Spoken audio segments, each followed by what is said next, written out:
Sinusubukang bayaran ang hustisya. Yan ang isiniwalat ng NAPOLCOM para umano ipawalang sala ang mga dawit na pulis sa kaso ng mga nawawalang sabungero. Narito ang exclusive agenda report ni Joash Malimban.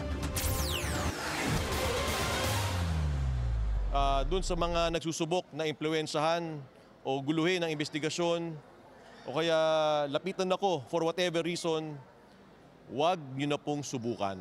Hindi po ako natatakot sa inyo. Magiging patas po ang desisyon ng National Police Commission.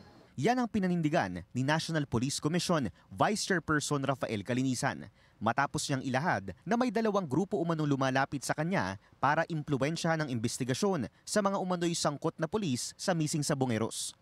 Ayon kay Calinisan, bossing ng sabong ang unang nagtangkang kumontak sa kanya na nais daw mapawalang sala ang mga dawit na pulis. Ang isa naman, galing daw sa grupo ng isang former local executive na nais maglinis ng pangalan. Yung unang tao isang bossing ng sabong, tinawagan ng isang sobrang malapit sa akin na tao. Sinusubukan na baka daw pwedeng matulungan yung mga pulis. Ani Calinisan, hindi muna niya pangangalanan ng mga ito. Pero kung babalikan ng mga nakalipas na inilantad na pangalan ni Patidongan, dadalawa pa lamang dito ang kasalukuyan o naging local executive.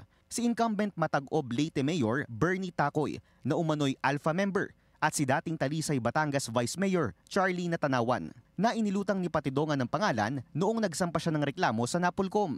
Yung pangalawa, kung anong nakalagay dun sa affidavit, yun. Former local government executive, yung kapatid niya, tinext ako, nagbibigay ng impormasyon kuno, pero totoo niyan, nililigaw yung investigasyon natin sa NAPOLCOM.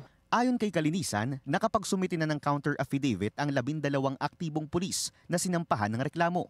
Sakaling mapatunayan ang mga alegasyon laban sa kanila, haharap sila sa dismissal from service.